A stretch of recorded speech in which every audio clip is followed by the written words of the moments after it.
in the first ever appearance by the greatest of all time, the head of the table, the tribal chief, the universal champion, the man who carries Friday Night Smackdown, the greatest show in sports entertainment, ladies and gentlemen, Roman Reigns. Yeah! What's up, dude? What's up, boys? Hey, man. You wear a tank top because I wore a tank top today, Roman? Is that what we got going on? I didn't know if that's what we're doing. Thank you for joining us today. I really appreciate it. How are you? How's life? It's all good, man. Life's great. Life's Okay. great. And I'm from Florida. I'm a Florida boy. We wear tank tops, man. Okay, That's what we do. I'm from Pittsburgh, so I'm white trash. So this is what I do. We're a week and a half out from you taking on John Cena. And listen, Michael Cole, he had his entire moment whenever Paul Heyman's version was much better, obviously. But when the music hit, Michael Cole loses his mind. There's that whole moment. Guess who's back? And then all of a sudden, immediately upon arrival, he goes, you know what? Roman Reigns is who I want in this entire thing, which is kind of your life now. Week and a half out, having to go through this now with John Cena, this whole, as it's gone through here. Just your thoughts on the entire situation and John Cena as a human. Man, like anybody at the top of their game or in a very elevated position, I think there's a polarizing effect. There's a lot of good things John Cena's done. Obviously, Make-A-Wish, very charitable guy. But when it comes to our profession in sports entertainment, he's levels below me in this game. You know what I mean? Entertainment is storytelling, right? I'm the greatest storyteller of our generation, of our time, and he's a big name. He's a big star. He's a movie star now. But he, like so many other greats, they camouflage themselves. They disguise themselves. You see me every Friday night. I have to dole this shit down. You know what I mean? I come out there in sweatpants and some J's and you know what I mean? I don't have to throw on the crazy colors, wear wristbands all over my body. I don't have to make myself something that I'm not. Hell yeah. There's a lot of different things about John that I think we can all connect to within the good things he does. But to me, if he would have just come here, promote his movies, Suicide Squad, yay, it's a good movie, go watch it. You can open the show, you can, pep up the crowd, do that, and then I'll stay in the main event where I belong and I'll close the show and it'll be done. So. Can have it both ways. But he's smart, you know what I'm saying? He's smart. He's trying to, at least, right? He's smart. If I was him and I'm promoting a movie and I want to get that buzz, what do? You go to the island of relevancy, right? You go to the tribal chief and you try to find the biggest thing cooking right now, and that's me. So he's trying to use my name to promote his movie. So James Gunn, you're welcome. Hey, Roman, is it nice now that you have fans back? Obviously, you got electricity in the air, but I would imagine having those fans back might drown Pat's voice out a little bit. I would assume when it was empty and you had the Thunderdome, you may be able to overhear Pat's voice yelling and his craziness while you're in the middle of the match. Just a punter going nuts over there. And the Thunderdome, so loud. But yeah, that's the nice thing about the crowd. The environment, the atmosphere that we have in WWE, it's unlike anything else, and the interaction with the fans, it's quite special. Everywhere we go, it's like a home game, and to have that that dynamic back, I'm sure Pat's made note of it and spoke on it. It's unlike anything, man. It's special. It's insane. It really, and now that I get a chance to be on the other side of the barrier or whatever and know very little, but kind of see it, and then comparing the business to others, it's just like in front of a live audience every single week, okay? The having to do everything right is unbelievable, unmatched everywhere, and that's why you're the GOAT, dude. You come out, okay? The whole bloodline comes out. Paul Heyman comes out. Okay, here's 15 to 20 minutes of greatness that's about to take place. Everybody needs to relax and do that. But you have made a couple football comparisons here. Former teammate of yours, Calvin Johnson, just went into the Hall of Fame. When you were at Georgia Tech, I got a chance to see you throw some people around in the bowl game, obviously. But your football background, and obviously with the family ties, it's almost like you were created to be the greatest superstar of all time. Did you know you were going to end up in this position, or was football going to be it, and then this ended up happening? Huge shout out and congratulations to Calvin, man. He deserves it. We knew it from day one. I mean, it was it was the spring before he even came in for his freshman year. He got there early, and he was, I guess we can't even call it mossing people anymore. He was Megatronning everybody. And we had a couple one All-American safety, and he was coming over the top, and JB couldn't do anything. So huge shout out to him. For me, it's one of those scenarios where as a kid and when I was in football, that's all I wanted to do. And my family's so big in sports entertainment, professional wrestling, that I didn't want that to be my identity. I wanted to be able to kind of create my own path. And then everything just kind of played out the way it was. And whenever, I made that decision to hang up the cleats and pick up the boots, I told one of the Usos, we were in the bar one night, and this is when I was just in my regular, I was working for my sister installing office furniture, and we were just smashing beers. And I told him, he was already in FCW coming back from the holidays. And I told him, man, I think I want to wrestle. And he under his breath, he laughed.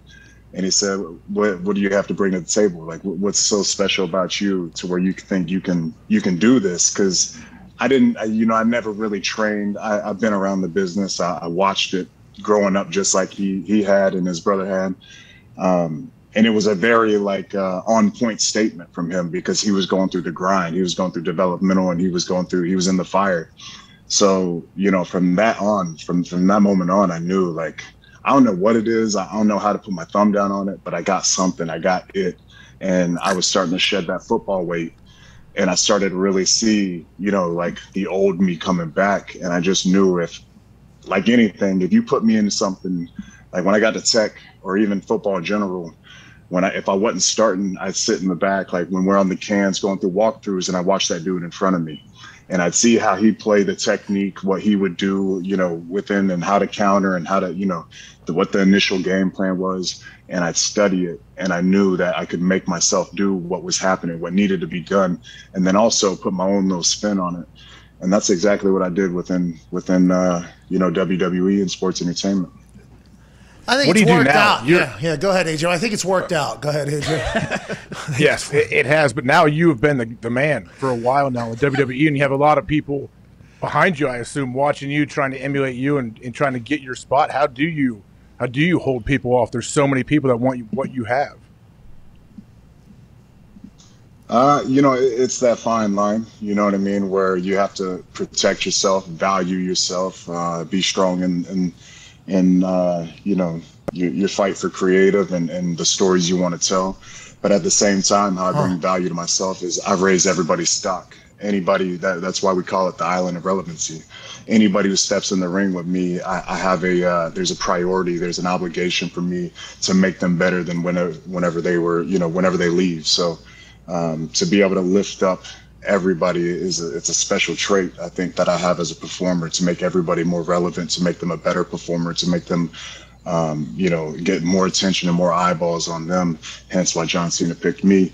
That's that weird, delicate juggling game that you have to be able to play to be able to protect yours, but also make everything better to stay in that top position. Yeah, but it's been unbelievable to watch just how long you've been able to keep going here, and just continue to raise the game. And that's why Michael Cole says, in his eyes, John Cena is the greatest of all time because of how long he did it for, or whatever, and whatever Michael Cole can live in his nostalgia game. And by the way, you comparing it to missionary position, it got a pretty good pop out of me. I don't know if you got a chance to hear that. But for a long time, he was able to do it. And now you're able to do the same thing. All the old legends now, not just John Cena, not calling John Cena old, but all the legends are Edge, obviously. First thing, hey, you know what? I want Roman. John Cena, hey, I want Roman. Everybody on earth assumes that there's going to be a couple other Mount Rushmore-like wrestlers that are potentially going to come back and say, hey, I want Roman Reigns. Can you think about any of that? Or do you just kind of have to like stay in the current moment? How far forward do you have to kind of think ahead in this game? Well, I think, yeah, you gotta, it's like goals, right? You gotta have your short-term and then your long-term goals. And obviously stay within, the discipline of perfecting every single day and grinding it out to get to those longer, viewpoints and those longer goals. But I mean, I have great help. You know what I mean? I have my special counsel, Paul Heyman there, who's been in this business for a long time. He's seen, the greats come up, and a lot of them were under his tutelage. So he's a great weapon that I have in my arsenal to kind of, stay on my shoulder and remind me and be in my ear to tell me different scenarios and different ways to play things out, and how not to just sometimes, from the lineage that I come from, I try to get my way by just being a savage. You know what I'm saying? Just smashing people and taking it. Yeah. Sometimes you can manipulate in different ways, and that's something that I'm very proud of, is that I've been able to do it. I've been able to do it politically. I've been able to do it, very masterfully to get things done without just having to crush everybody. You have crushed everybody though as well. I mean, yeah. Go ahead. Yeah. Go ahead, Ty. Roman, with Pat doing SmackDown, we've kind of experienced like a microcosm of what you guys have to go through in terms of like the travel. You're on the road 300 days a year, but when you couple that with, obviously you have the massive responsibility of basically having the company on your shoulders. And then you also, you had your cancer diagnosis and like beating that. Has there ever been a point like when you're going through this where it's just like, oh shit, I don't know if I can do this anymore. I don't know if I want to do this anymore. No,